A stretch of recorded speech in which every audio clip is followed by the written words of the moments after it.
Juru bicara Kremlin Dmitry Peskov menegaskan, militer Rusia tidak mungkin bisa dikalahkan.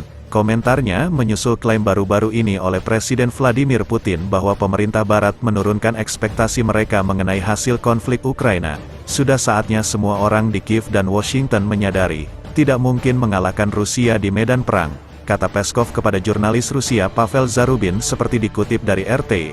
Jumat, tanggal 10 November tahun 2023, Putin mengklaim negara-negara Barat sekarang mengubah sikap mereka dan mengatakan hal-hal yang berbeda dibandingkan dengan desakan mereka sebelumnya untuk menimbulkan kekalahan militer bagi Rusia. Pekan lalu juga, Komandan Militer Utama Ukraina, Jenderal Valery Zaluzhny, mengakui dalam sebuah artikel yang diterbitkan oleh The Economist bahwa pasukan Kiev tidak mungkin melakukan terobosan yang mendalam dan indah dalam konflik dengan Rusia, kecuali jika dilengkapi dengan senjata yang lebih canggih oleh Barat.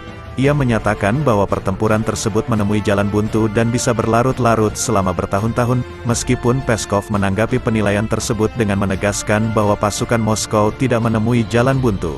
Dia lebih lanjut mengklaim bahwa harapan Ukraina untuk mengalahkan Rusia adalah hal yang tidak masuk akal sejak awal. Mengutip pejabat AS yang tidak mau disebutkan namanya, NBC melaporkan pekan lalu bahwa di balik pintu tertutup Washington telah mendorong Kiev untuk melakukan perundingan dengan Moskow.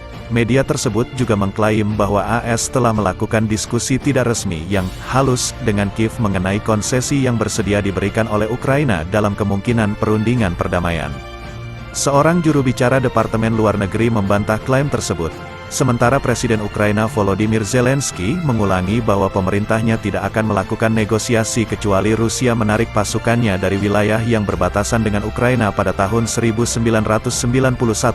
Menurut NBC, para pejabat Barat semakin khawatir bahwa Ukraina kehabisan pasukan, dan juga merasa takut akan kemampuan mereka untuk menopang Kiev dengan pengiriman senjata dalam jangka panjang di tengah konflik Israel-Palestina. Spekulasi media baru-baru ini meningkat setelah Ukraina gagal memperoleh kemajuan penting meskipun melakukan serangan balasan selama berbulan-bulan. Menurut Kementerian Pertahanan Rusia, Kiev telah kehilangan lebih dari 90.000 tentara dalam operasi tersebut, yang dimulai pada awal Juni.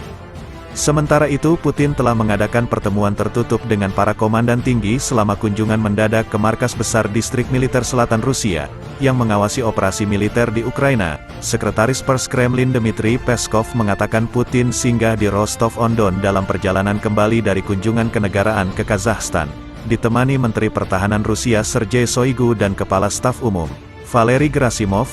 Presiden Putin memeriksa peralatan militer model baru, kata Peskov, tanpa memberikan rincian seperti dikutip dari RT. Jumat, tanggal 10 November tahun 2023, pemimpin Rusia itu juga berbicara dengan pejabat tinggi pertahanan lainnya, yang memberi pengarahan kepadanya mengenai kemajuan operasi militer negaranya melawan Kiev. Beberapa media Rusia merilis video yang menunjukkan Putin turun dari pesawatnya dan tiba di markas besar, di mana ia disambut oleh Shoigu dan Gerasimov. Wilayah Rostov berbatasan dengan garis depan Republik Rakyat Donetsk dan Lugansk. Wilayah ini sering menjadi sasaran serangan rudal dan drone Ukraina dalam beberapa bulan terakhir. Kunjungan dan pertemuan terakhir Putin dengan para petinggi di markas besar Rostov-on-Don terjadi bulan lalu, dan sebelumnya, pada bulan Agustus dan Maret.